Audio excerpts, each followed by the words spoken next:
Welcome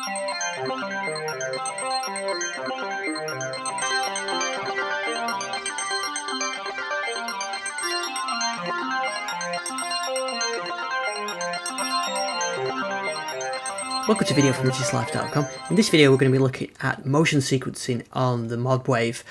The motion sequence is a way of altering any of the parameters on the Modwave in real time using sequencing, and it's a very powerful tool for creating some really interesting sounds, musical and sound effects type of things you can do with it. So in this video I'm using the Modwave native because it's easy for me to capture the screen. I haven't got the Modwave here that I'm using to control it, but you can do these on both. They both have the same features, with one exception, which I'll talk about later in the video. So the sound you hear at the beginning on this Sentinel one is an example one I created using 2 layers with motion sequencing. So motion sequencing on the Modwave is not your traditional music type sequencer with notes and note lengths, and although it can do that, it's designed to be alter parameters in real time. So you could adjust the filter, you could adjust the wave shape, you could adjust the envelope attack time all over time, and that makes it really powerful. You can use it in a musical context with doing notes, or you can just use it as a massive envelope generator or something like that. So it's immensely powerful. Well, anyway, let me just show you what I mean. So this example you heard at the beginning, the high note on the right hand side, this tinkle sound, is a bell type sound. And then that is triggered by the motion sequencer. So I've got the pitch being changed there. You can see the pitch, and I've got a value there that's altering the frequency, and I've got one that's altering the wave shape, and I've even got one that's changing the envelope release time.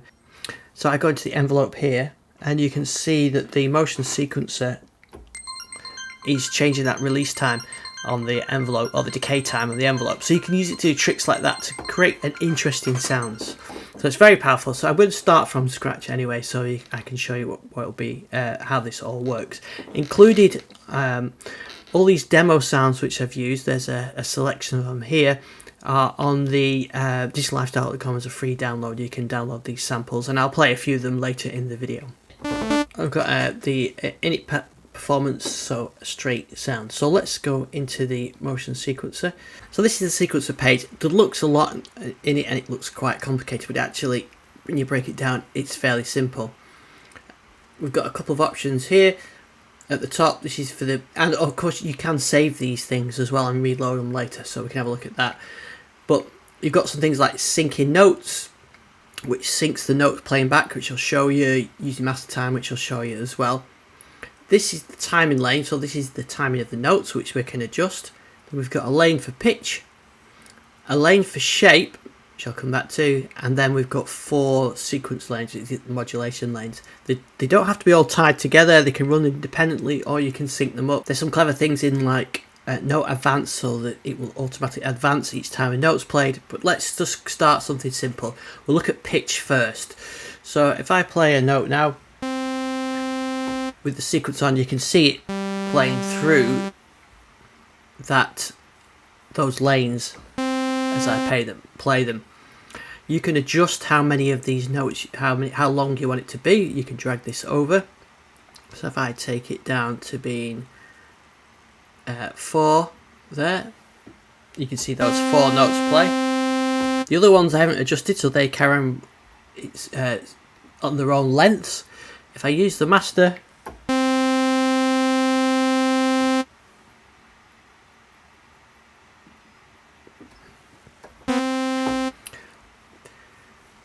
so I'm just going to put that back for now. Right, so this one says the first note 0 pitch, then it goes on, say 3, so 5 semitones. This is where it's easy to record. Actually, I've got a little clip I'll show you here.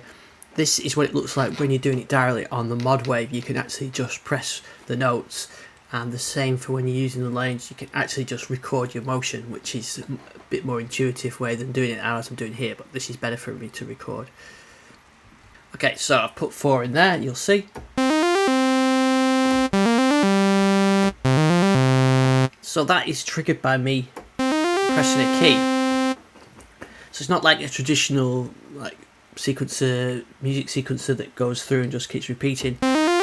It's if I hold the key down, it will repeat. But if this is where you've got some clever things like note advance. So each time I press the next note, it will start from the next sequence. So this one will start from 0, the next one will start from 3, the next one will start from 5.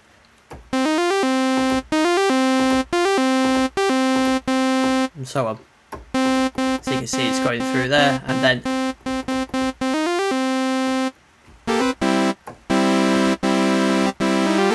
so you can see quite an interesting effect that. So there's our little sequence now, and we've got the timing of those lanes there. So I could change that to be, say, 2 8s and 2 16s.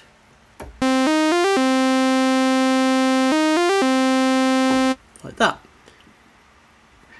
So as you can do when you're in this, you can do Control C and copy and paste these. I'm just going to put it back for now. Now to make things a little easier for my demo, I'm just going to shrink that down so it's going to play that 4 sequence.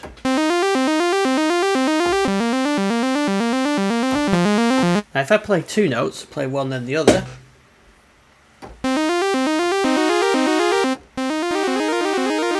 and here it's a sequence for each note that's playing.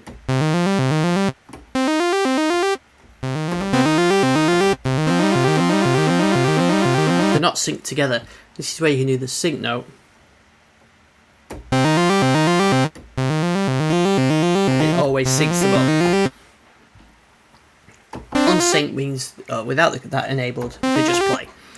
Okay, so we've got a little bit of a routine there. Now, we could use then one of these other lanes to change something else. So we could have this to change the wave shape. So I'm going to use 4 sequences again. So I'm just going to pick some numbers like that. I'm going to shrink this down as well. Now, of course, nothing's happened at the moment, but if I go into the position, I can modulate this.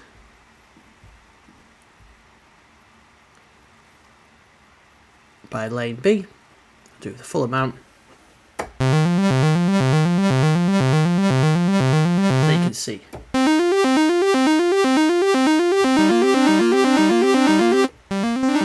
It's modulating that wave. That's great. Now I could choose another lane, and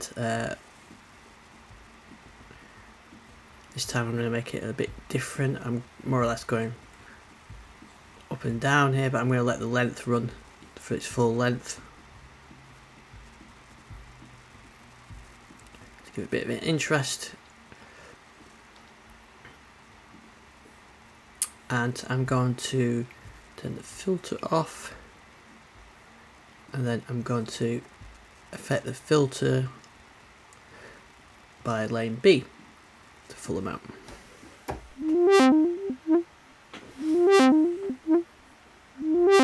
So just increase that a bit.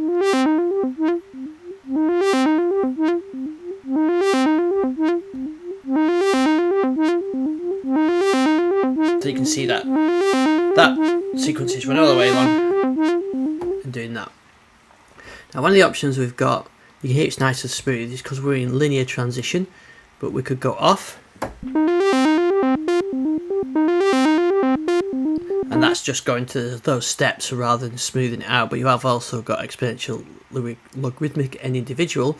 The one I like to use is to use the shape, and then this lane here is the shape, and you can choose a shape. So let's say I go for a downward 1 and then up, and then there's a double one which I find quite useful as well somewhere.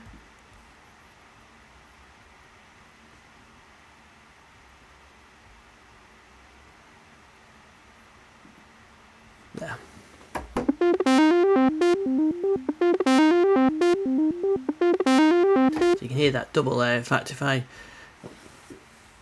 put these back to the full,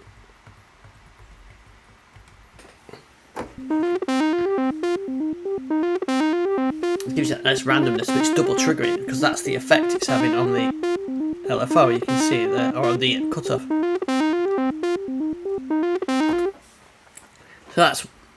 So now we've got 2 lanes running it, and we can use the other lanes to do other things as well.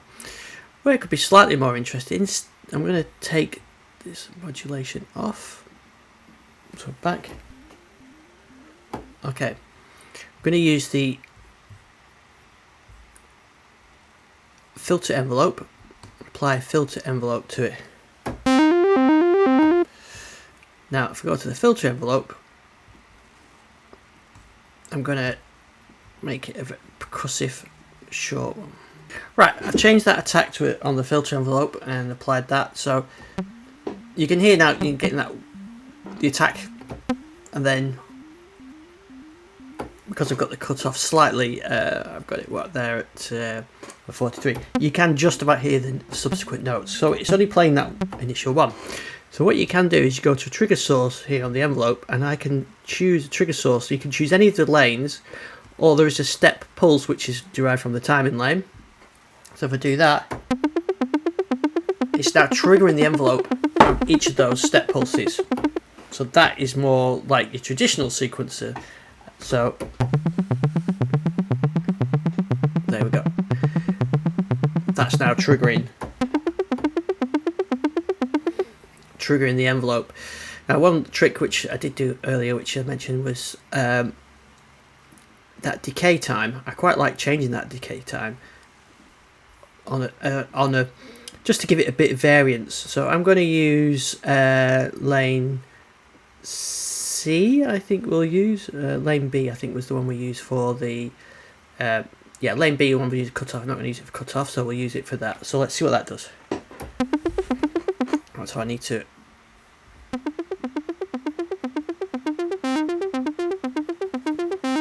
There we go. So you can hear that's affecting the release.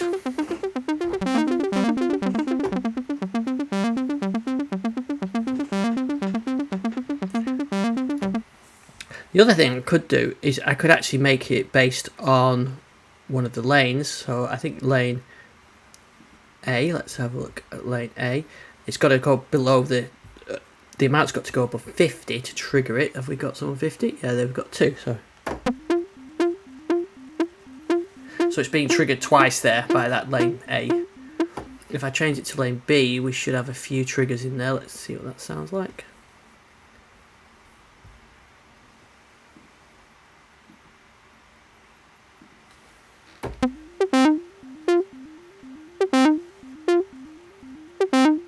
So you can create more intricate patterns using that. I'll stick it with the pulse now for now because I like that rhythmic effect.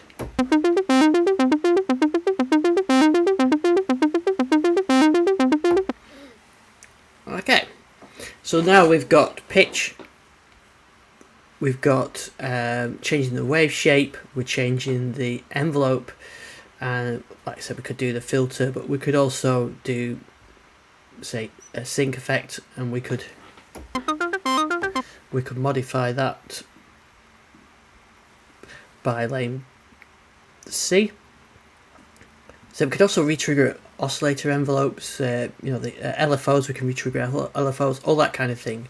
So lane C, and you can actually load in, and there's loads already in there.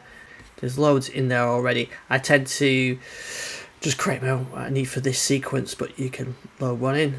You can see one there. But actually what I'm not going to do, I am going to use my own because I want to show you this other effect. So let's say we're going to, that was changing the, so we're changing that sync, but what I'm going to do is kind of low amounts, but every now and again I want it to have a really high amount.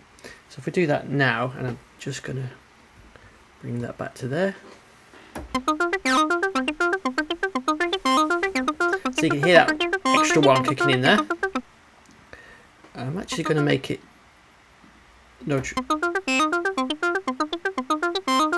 there. So that high note there, you hear that high amount, that modulation. I'm going to turn the probability down.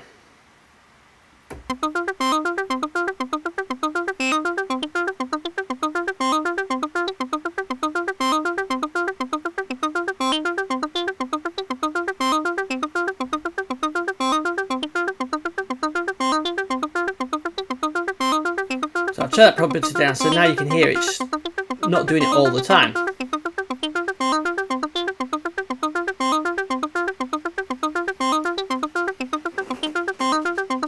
So you can see on the morph control, it's every now and again it's going up. So that's one way of using that. This note sequence we've got here, we don't have to go up. We can also, you see it's on infinite repeats here. We could get it to reset repeat once and then not do it again, or twice. The direction we're going in is forward, but we could go forward and back.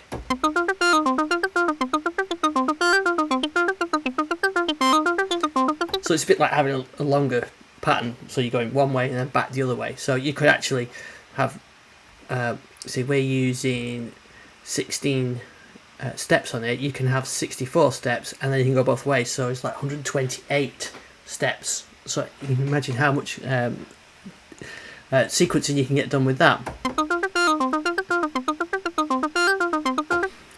And even with the pitch, I can introduce a bit of randomness. Let's have a really high note, but make it a low probability.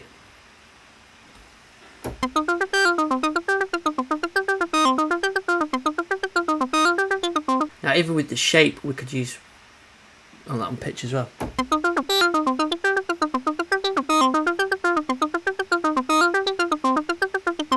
So it's using that shape line.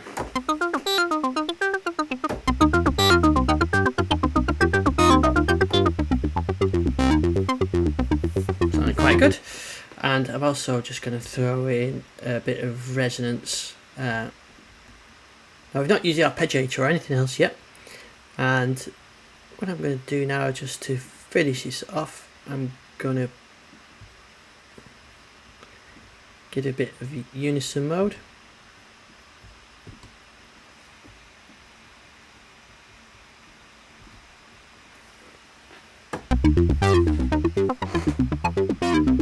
Let's give it some effect.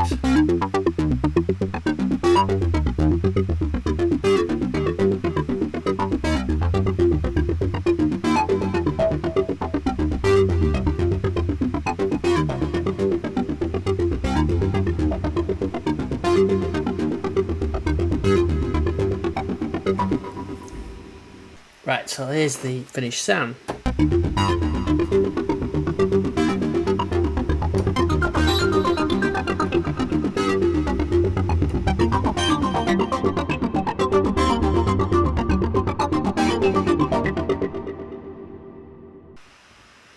So for something else, I've just applied a bit of FM on oscillator 2, using the oscillator 2's LFO. Oscillator 2's LFO, I'm going to tempo sync it, but slow it down, and I'm going to have it as free running mode so it doesn't get re-triggered when I do a key press. Let's see, slow it down again. Right then.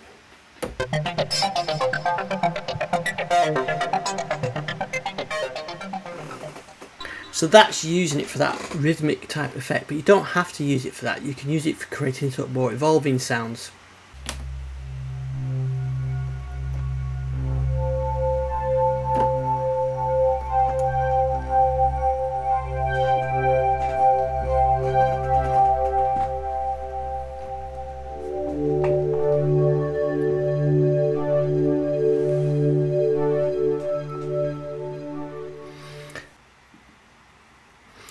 So this one is just using the morph effect. So you can hear that kicking in, that's on the sync, that's layer A.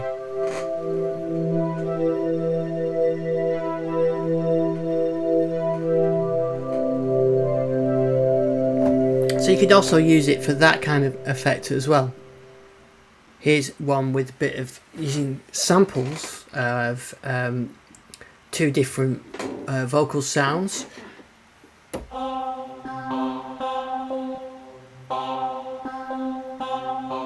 So So it's effectively wave switching, not quite a wave state, but I'm using this to switch. You can see how I'm switching through the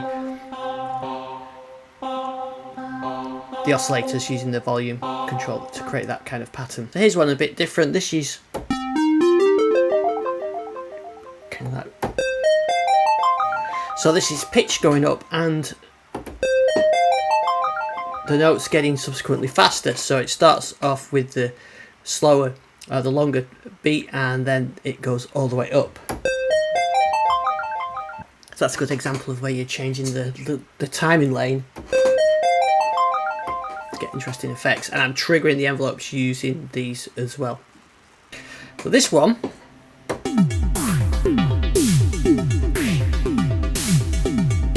that's an analog drum machine, analog synth effect. It's actually using 2 layers. So on layer B, we've got the kick, snare, toms patch that I created some time ago on one of the other sets, and I'm actually using the sequencer to trigger it. There you can see it.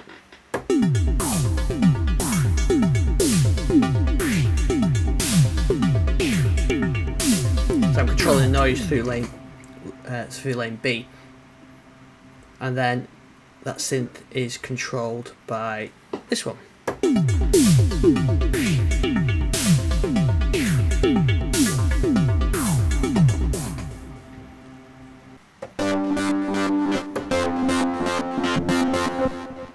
So this one actually isn't using the envelopes to do that stepped effect, it's controlling the filter. So I could have used an envelope, triggered the envelopes, but I haven't done that on that one.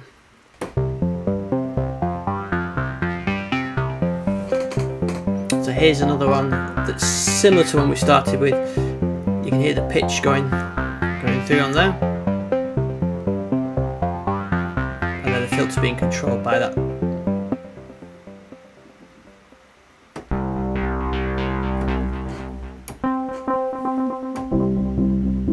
So this one, the PolySix one, we're controlling the filter and some of the wave shaping. So when you play, you can hear the filter changing.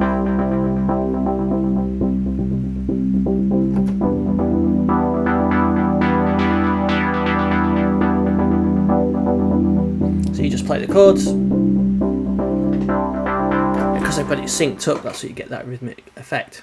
So here's an interesting use of it. This is just using one layer, so not a dual layer. It's creating a kind of rhythmic effect.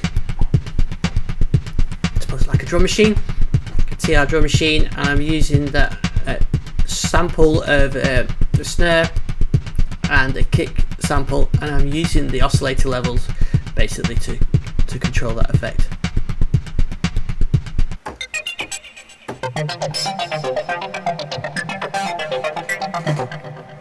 So those are some of the kinds of things you can do with it.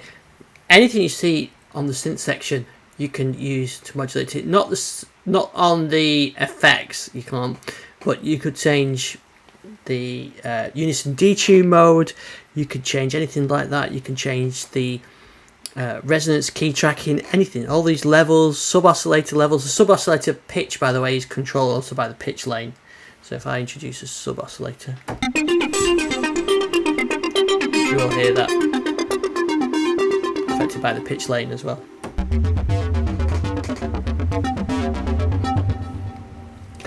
So anything like that. Also, you can use it in combination with the arpeggiator. Now, when you run it with the arpeggiator, the arpeggiator is re-triggering each time, so the sequencer doesn't get a chance to run in this case, because you can see it's being re-triggered each time. But this is where the note advance comes in. So on the that sequence, I could use the note advance on step A. Let's put it on all of them apart from the pitch. So you can use that motion sequencer on an arpeggiator. If I put it on the pitch, it's probably more hearable.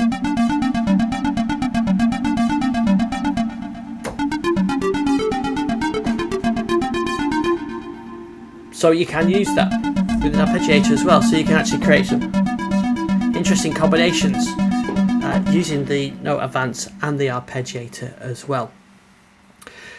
So I hope that gives you a bit of a guide into using the motion sequencer.